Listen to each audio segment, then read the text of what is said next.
বা কোনো কাজে আসে না। মৌলবীরা কোনো কাজ করে না সমাজে। সমাজে কি কাজ করে না? আপনার যে সন্তান রয়েছে, আপনার ছেলে মেয়ে রয়েছে, প্রথম শিক্ষা দেন এই মৌলবী সাহেবরা। মসজিদে মক্তবে পড়ায় না মৌলবী সাহেবরা? প্রথম সূচনা শিক্ষাটা হচ্ছে এই মৌলবী সাহেবরা দেয়। আপনার বাপ মারা গেছে, আপনার মা মারা গেছে, আপনার 14 গোষ্ঠী মারা গেছে, জানাজা পড়ায় কে?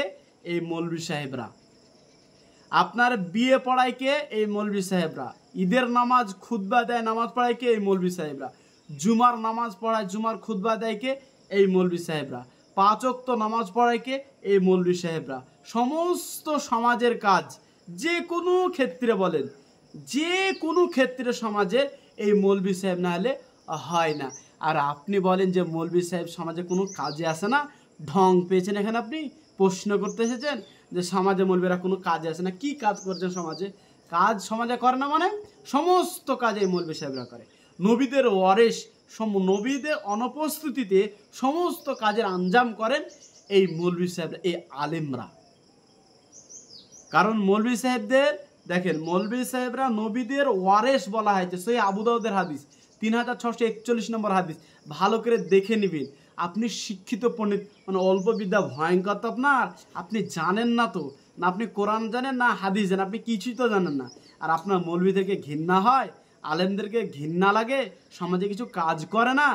আলেমরা না থাকলে, আলেমরা যদি সমাজে কোনো কাজে না করতো, তার আপনি বাঁচতেন না।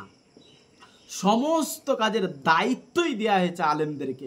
এই জন্য তিনি বলেছেন নবীদের ওয়ারিসই হচ্ছে এই আলেমরা। আলেমরা গুণে, জ্ঞানে, আখলাকে, চরিত্রে, আচার আচরণে যাবতীয়, মানে রাষ্ট্র প্রচলন করার জন্য যাবতীয় যে সমস্ত গুণগুলা প্রয়োজন থাকা দরকার, সমস্ত গুণগুলো এবং আদবগুলো, আখলাকগুলো, সমস্ত কাজগুলো আলেমদের মাঝেই পাওয়া যায়। এবং রাসূল সাল্লাল্লাহু আলাইহি সাল্লাম তিনি তা দিয়ে গেছেন। কারণ আমরা কার অনুসরণ করি? মুহাম্মদ সাল্লাল্লাহু আলাইহি সাল্লাম। তিনি বলেছেন লাকাদ কানা লাকুম ফি রাসূলিল্লাহি উসওয়াতুন হাসানাহ। উত্তম আদর্শ, উত্তম নমুনা কার মাঝে আছে? মুহাম্মদ সাল্লাল্লাহু আলাইহি সাল্লাম। তার মাঝে তার নমুনা আমরা পেশ করি, তার নমুনা অনুযায়ী আমরা জীবনযাপন করি। তিনি তো বলেছেন আমাদের ওয়ারিস হচ্ছে আলেমরা, মৌলবী সাহেবরা। আর আপনি ঢং করে বলেন মৌলবী সাহেবরা কোনো কাজে আসে না। কি ঢঙের কথা! দ্বিতীয়বার এই কথা কোনোদিন বলবেন না। কারণ আপনার দলিল প্রমাণ সহকারে আপনি দিয়ে দিলাম। রাষ্ট্র চালন করতে হলে গ্রামে প্রতিনিধি যে কোনো মানুষ থাকুক না কেন, এই মৌলবী সাহেবরা সমাজে কাজ আসে। আপনার ছেলে প্রথম সূচনা দেয় এই মৌলবী সাহেবরা। আপনি মরে গেছেন, আপনার 14 গোষ্ঠী মরে গেছে, জানাজা পড়ায় মৌলবী সাহেবরা। আর মৌলবী সাহেবরা সমাজে কোনো কাজ আসে না? ঢঙের প্রশ্ন করেন আপনি। আপনাকে বলছি দিনী ভাই, আপনি প্রশ্ন করেছেন, আপনাকে বলছি আপনি ভালোভাবে দেখবেন যে এই আলেমরা, এই হুজুররা, এই মৌলবী সাহেবরাই কিন্তু সমস্ত কাজ কিন্তু করে থাকে।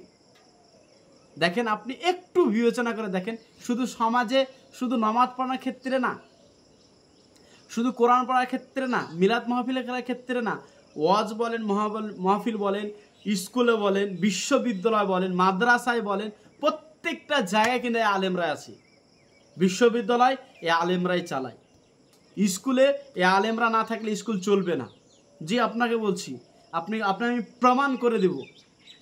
এই স্কুলে এই আলেমরাই শিক্ষা দেয়। অ্যারাবিক যে ল্যাঙ্গুয়েজ রয়েছে, অ্যারাবিক যে ভাষা, এই আলেমরাই কিন্তু প্রশিক্ষণ দিয়ে থাকে, আপনি জানেন।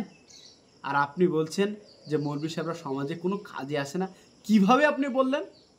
কখনো এই কথা আপনি আর বলবেন না। আলেমদেরকে সম্মান করতে শিখুন, মৌলবী সাহেবদেরকে ভালোবাসতে শিখুন। কারণ এরা নবীদের ওয়ারিস। মুহাম্মদ তিনি বলেই দিয়েছে সমস্ত কাজের প্রতিনিধি